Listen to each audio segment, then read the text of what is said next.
Did you know that 900,000 South Africans left the country between 1990 and 2018?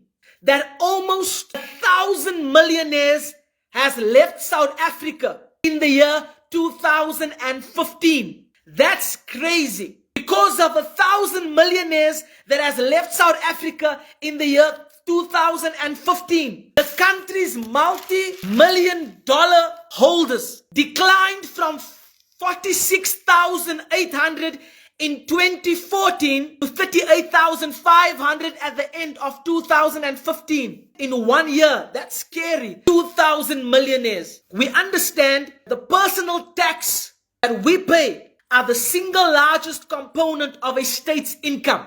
So if that is true, why is it then that the state now will increase taxes and put a high demand on taxpayers? Simply because there are people that's leaving South Africa, the super rich. I'm telling you today that if we are not going to have leaders lead us that has the spirit of patriotism, but if we continue to allow those to lead us who has the spirit of nationalism, we will never see. Charles de Gaulle says this about patriotism.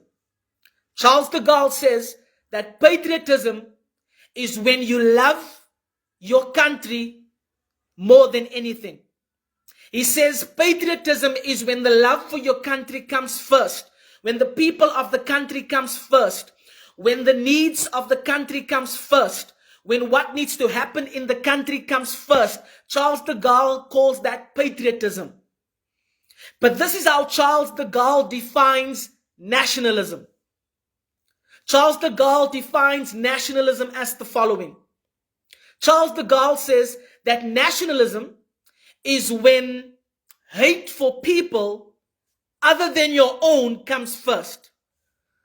When hate for people other than your own comes first. I love how Charles de Gaulle defines patriotism and nationalism. I love it.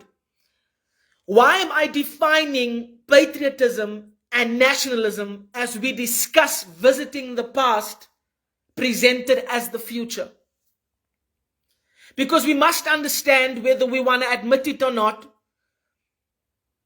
there is a divide between patriotism and nationalism that is happening subtly on the surface within the political arena. And because this divide is operating subtly within the political arena, it's important that we understand we therefore now run the risk of revisiting the past that is now presented as the future. The question that we must now ask ourselves then is the following. What does patriotism, what does nationalism, what does this have to do with the future of South Africa? Before I answer that question, allow me to give you some facts, past facts. Fact number one, did you know that 900,000 South Africans left the country between 1990 and 2018?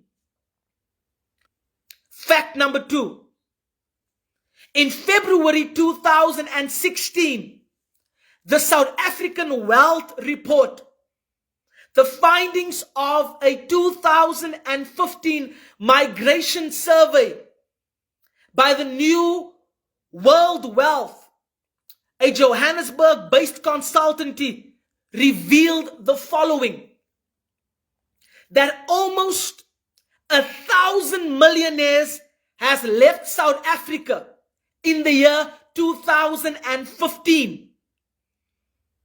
That's crazy. In the year 2015, almost 1,000 millionaires left South Africa. Because of 1,000 millionaires that has left South Africa in the year 2015, the country's multi-million-dollar holders declined from 46,800 in 2014 to 38,500 at the end of 2015. That was a fall of 18% in 1 year. That's scary. That's crazy. Why did we experience this fall as South Africa in 2015? Why did we experience a fall of 18%? Simply because, number one, 900,000 South Africans left South Africa. Number two, 1,000 millionaires left South Africa in the year 2015.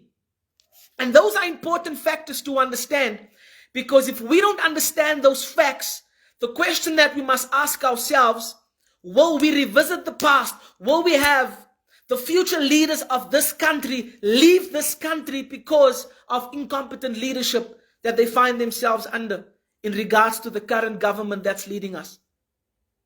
Number three, did you know that in the year 2018, South Africa had around only 2,000 millionaires? So in the year 2018, South Africa only had 2,000 multi-millionaires.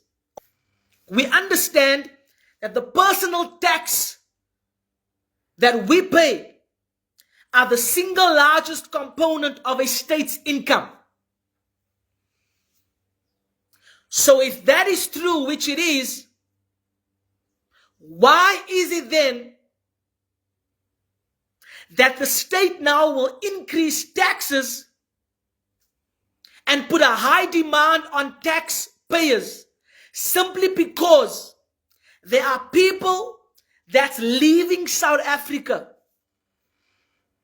These, over the years, have been the super rich. As a result of all of these people that has left South Africa in the past, all these millionaires, all these people that's left South Africa, the state now is pushing up the tax that we have to pay in this country, because personal taxes are the single largest component of state income. I'm telling you today that if we are not going to have leaders lead us that has the spirit of patriotism, but if we continue to allow those to lead us who has the spirit of nationalism, we will never see this country become what it must become for the future of our youth. We must remove every leader that leads with a spirit of nationalism. What does nationalism mean? Nationalism says, according to Charles de Gaulle, the statesman of France, he says it like this, that nationalism is when you put the hate for others other than your own above anything else. And I can tell you today that if we don't get rid of that type of leadership within South Africa, the youth within South Africa has a bleak future. Wow. What do you guys think about this? I think this is really, for me, really empowering. This is a youth. I think his name is Curt van Heerden or Van Der, something like that. And he's the UIM, United Independent Movement's youth leader. I mean, like, he works with Neil de Beer, and they really strive to, change a lot of things, with the whole racial colored politics in South Africa. That's the objective. And for some reason, I think one of the things I've observed about the UIM leadership is the fact that they sort of like learn a lot from history. I've heard Neil de Beer speak a lot about historical agents. JFK, he speaks about JFK. He speaks about Nelson Mandela, Joseph Stalin of Russia. He speaks about, Charles de Gaulle as well. A lot of leaders. And I think that's a really interesting perspective they have. And the fact that when they look at history and they see the things that have occurred in history manifesting in South Africa's economy in the nation of South Africa itself, they are trying to ring a bell for all of us to listen, for all of us to hear, both South Africans and non-South Africans alike, to really understand where the direction of the nation is going and how, how to really address that. I remember, I think I'm going to post another video where I heard Neil de Beer speak about how, the ANC was set up as a communist. It was supported a lot by nations that were not capitalists, and so most of at the inception of the ANC, the friends of the ANC were Fidel Castro, leaders from Russia, and most leaders from socialist communist countries that were anti-capitalist, so to speak, and that the ANC is not capitalist in that regard. And so in pushing the nation towards a more communist direction, just like as one of the videos I posted here, Thabo Mbeki speaks about how the ANC is a communist front, is a proxy of Moscow. And having an understanding that now with this youth leader speaking about how most of the millionaires from South Africa have left, it's only confirming the fact that it seems that the ANC has a certain objective to spread this notion and characteristic of a communist approach to development that is antithetical to a communist thrust. And so while it spews out development rhetoric, most of the policies occurring within the space of South Africa, so to speak, tends to be not receptive to people who might be capitalists. And it appears, as we all see, as we can hear from also this youth leader, that most of the jobs, most of the job creation and wealth creation has been done in South Africa by these capitalists and these so-called millionaires and billionaires that are leaving. And so this could be contributing to the high levels of unemployment that's going on in South Africa at the moment. And if you couple that with the fact that Gayton McKenzie seeks to send back or deport the illegal migrants that he claims and he believes are stealing the few jobs that are left for South Africans, it might then need sort of like an internal trust from a capitalist perspective to really make South Africa more trustworthy for people with capital to seek and trust the economy, to want to invest in South Africa. And we also see that pushback also from the EFF, where the EFF, argues that it's a Fanonian socialist organization that actually sort of like leans towards the politics of the left, and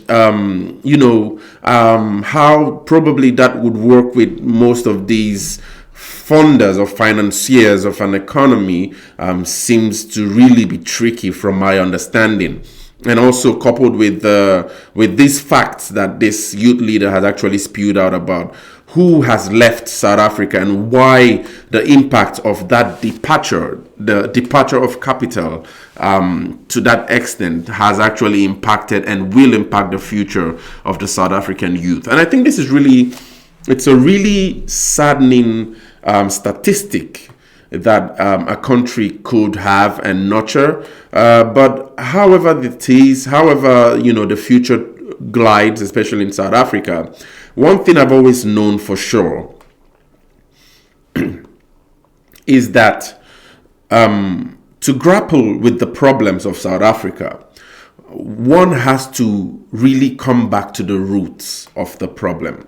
And there are two roots, pre-1994 and post-1994. If, the periods of growth and economic development have actually been argued, especially if I listen to Thabo Mbeki's speeches during the early phase of the post-1994 era, from Mandela, all the way to Mbeki, and after Mbeki, I think Zuma, and now President Ramaphosa, that the country has actually experienced a downward slide. Then there has to be a sort of like a revisiting of the reasons why, that period of high growth, especially under Thabo Mbeki's renaissance, occurred. And I know that the majority of the black populace in South Africa, still complain a lot about, exploitation and all the historical injustice that sort of like has characterized their existence in South African policy, in South African society.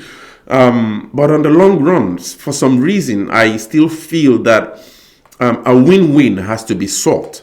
In a way, coming from a background of future studies, I have a master's in futures studies. I think one has to sort of like look to the future of where current policies now are likely headed.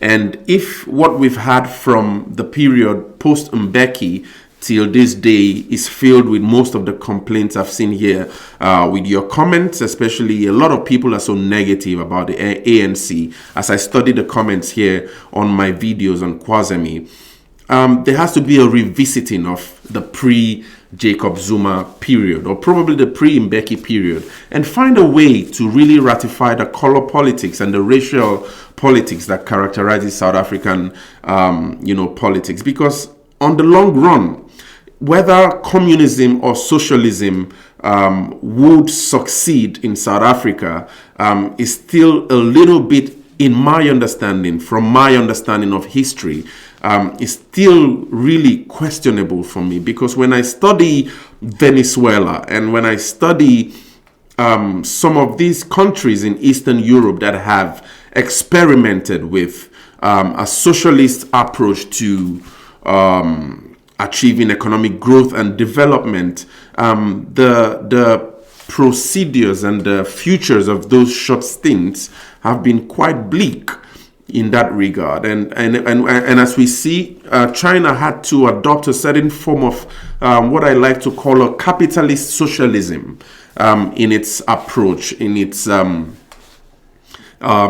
what I usually like to term state-led globalization, so to speak. And we see that in the thrust it's having with the Silk and Road initiatives across South and East Africa, and across Africa generally. But there had to be a sort of like a capitalistic thrust into its approach to socialism.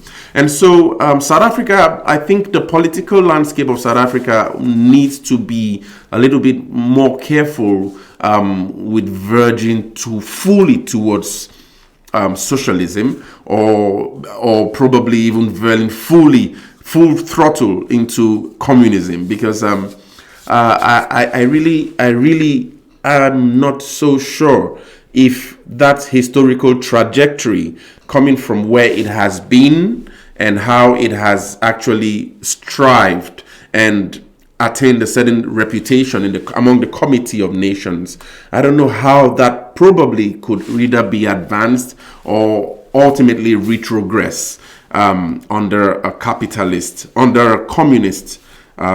economic fora. And so it's quite a sad one. I think this speech by this youth leader really spoke a lot. But I don't know, what do you guys think about this speech? Share your thoughts in the comments.